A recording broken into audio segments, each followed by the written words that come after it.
नमस्कार दोस्तों, आज हम पढ़ते हैं verb according to its voice. Voice के आधार पर वर्ब के प्रकार।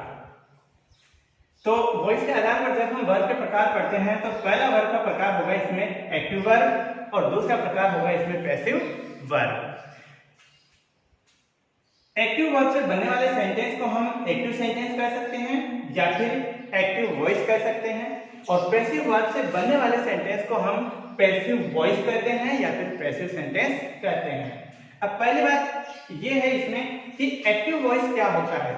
पहली बात मैं आपको यहाँ पर एक चीज नोट करवा देता हूँ कि किसी भी टेंस का जो अभी तक हमने जहां तक पढ़े साधारण जो वाक्य होते हैं वो सब किसी भी वर्ब का जो डायरेक्ट से यूज होता है वो यूज एक्टिव वॉइस के अंतर्गत होता है। वो सारी चीजें हमारी एक्टिव वॉइस के अंतर्गत हमने पढ़ी हैं अभी तक, और अब हम उसका दूसरा रूप पढ़ेंगे पैसिव वर्ब।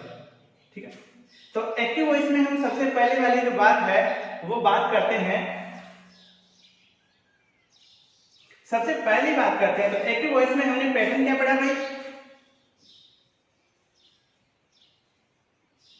हम इसमें पैटर्न पढ़े हमने कि सबसे पहले तो क्या आता है, सब्जेक्ट आता है, इसके बाद में वर्ब आती है और इसके बाद ऑब्जेक्ट आता है। ये पैटर्न हमने पढ़ा। अब हम पैसिव वॉइस का जब हम पैटर्न पढ़ने की बात करेंगे तो पैसिव वॉइस का पैटर्न सबसे पहले होगा ऑब्जेक्ट होगा, इसके बाद में हेल्पिंग वर्ब आएगी और हेल्पिंग वर्ब के रूप में बी वर्ब का यूज होगा। किसका यूज होगा? बी वर्ब का यूज होगा। इसके बाद में थर्ड वर्ब यूज होगी और इसके बाद अदर चीजें आ रही हो तो वो यूज होगा और अंत में बाय के साथ में सब्जेक्ट को जोड़ा जाएगा। और इस तरह से हमारा पैसिव वॉइस का स्ट्रक्चर कंप्लीट होगा। अब हम दूसरी बात यहाँ पर देखते हैं। सबसे पहले कौन आ रहा है? सब्जेक्ट आ रहा है। तो सब्जेक्ट क्या हो जाएगा इसमें? Subject is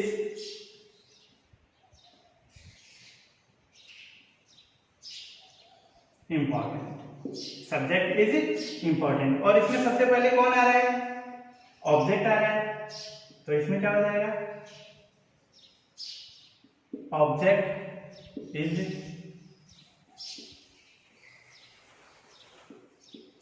important. ठीक है, अब लास्ट में कौन आ रहा है?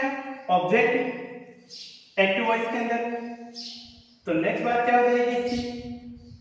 ऑब्जेक्ट किससे कम इंपॉर्टेंट होगा? सब्जेक्ट से। तो हो जाएगा ऑब्जेक्ट इज लेस इंपॉर्टेंट। और इधर कौन लेस इंपॉर्टेंट हो रहा है? सब्जेक्ट। तो इधर कौन सी बात आ जाएगी? Subject is less important. यहां तक बात हमारी हो गई। अब इसमें वर्ब कौन सी यूज हो सकती है? कोई सी भी वर्ब का कोई ये नहीं है, तो इसमें तो कोई सी भी वर्ब यूज हो सकती है, जबकि इसमें कौन सी वर्ब यूज होगी?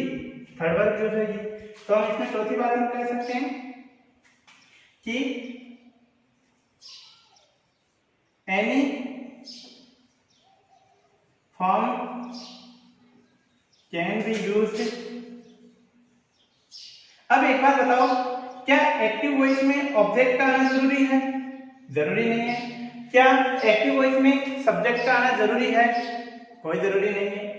मतलब सेंटेंस केवल वर्ब से भी बन सकता है, परंतु हमारे पास जब हम बात करें एक्टिव वॉइस को पैसिव वॉइस में चेंज करने की, तब एक्टिव वॉइस में ऑब्जेक्ट का आना जरूरी होता है और एक्टिव वॉइस में ऑब्जेक्ट आएगा तब ही हम उसका क्या बना सकते हैं? पैसिव वॉइस बना सकते हैं। इसीलिए यहाँ पर क्या होना चाहिए? ऑब्जेक्ट होना जरूरी है। अब ऑब्जेक्ट होना जरूरी है तो वर्ब के बाद जब ऑब्जेक्ट आता है तो उस वर्ब को क्या कहते हैं? वर्ब ट्रांसिटिव बोलते हैं। तो यूज कौन सी verb? Verb transitive.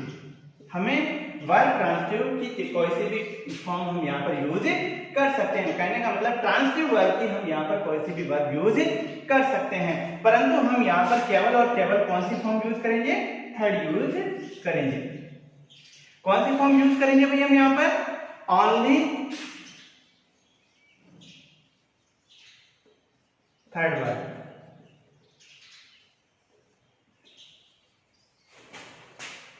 Can be use. कौन सी फॉर्म यूज कर सकते हैं? हम केवल और केवल कौन सी फॉर्म यूज कर सकते हैं? थर्ड फॉर्म यूज कर सकते हैं। तो ये बातें तो हो गई हमारी एक्टिव वॉइस और पैसिव वॉइस को थोड़ा सा पहचानने की। अब हम इसकी क्या क्या प्रॉपर्टीज हैं उसके बारे में बात कर लेते हैं।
देखिए, अब हम बात करते हैं प्रॉपर्टीज ऑफ वॉइस की। प्रॉपर्टीज ऑफ वॉइस की बात करें तो सबसे पहले तो हम क्या कर रहे हैं भाई? सब्जेक्ट और ऑब्जेक्ट है, तो सब्जेक्ट को तो हम बाय के साथ में यूज कर रहे हैं और ऑब्जेक्ट को हम किसके साथ कहां पे यूज कर रहे हैं? स्टार्टिंग में यूज कर रहे हैं।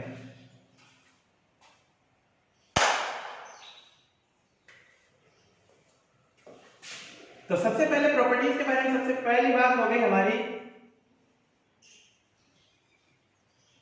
Interchange subject and object.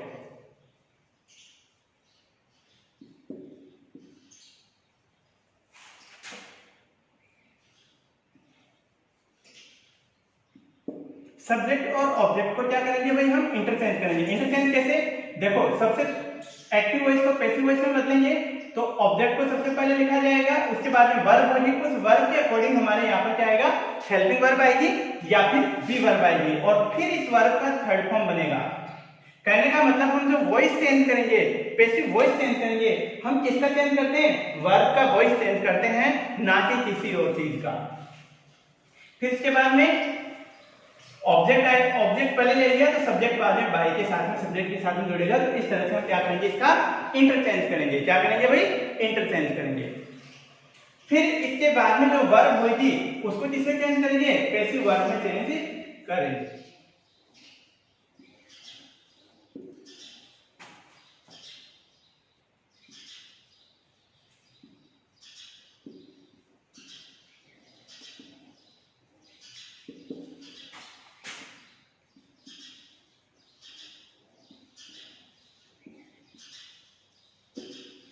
Change active verb into passive verb. हमें एक्टिव वर्ब को किसमें चेंज करना है?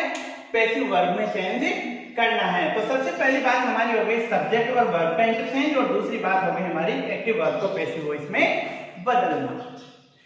अब इसके बाद में क्या हो गया? एक्टिव वॉइस को पैसिव वॉइस में बदलेंगे तो तीसरी बात हमारे पास में आ गई कि थर्ड वर्ब को ही हम यूज करेंगे। यहाँ पर क्या करेंगे भाई? थर्ड वर्ब को यूज करेंगे। तो convert each verb, each and every verb into third verb। किसमें यूज करेंगे भाई? थर्ड वर्ब में चेंज करेंगे।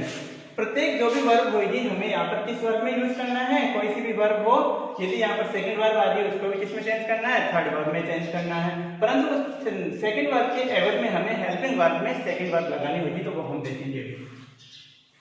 इसके बाद में बात आती है हमारी, देखो एक्टिव वॉइस को पैसिव वॉइस में चेंज करते हैं, तो एक्टिव वॉइस का जो टेंस होता है वो टेंस कभी नहीं बदलता है, उसका टेंस और मीनिंग कभी भी नहीं बदलता है। एक्टिव वॉइस का जो टेंस और जो मीनिंग होता है वो पैसिव वॉइस में कभी भी चेंज नहीं होता है। तो इस तरह से चौथा टॉपिक हो गया हमारा नो चेंज ऑफ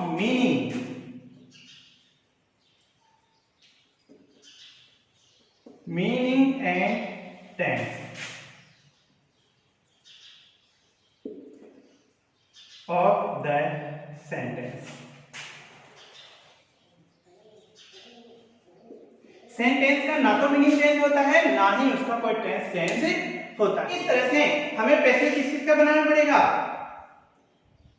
पैसिव बनाना पड़ेगा हमें सब्जेक्ट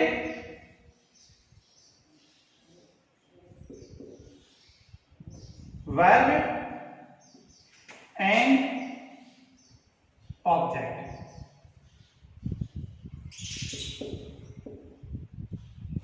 इन सबका क्या करना पड़ेगा, पैसिव बनाना पड़ेगा।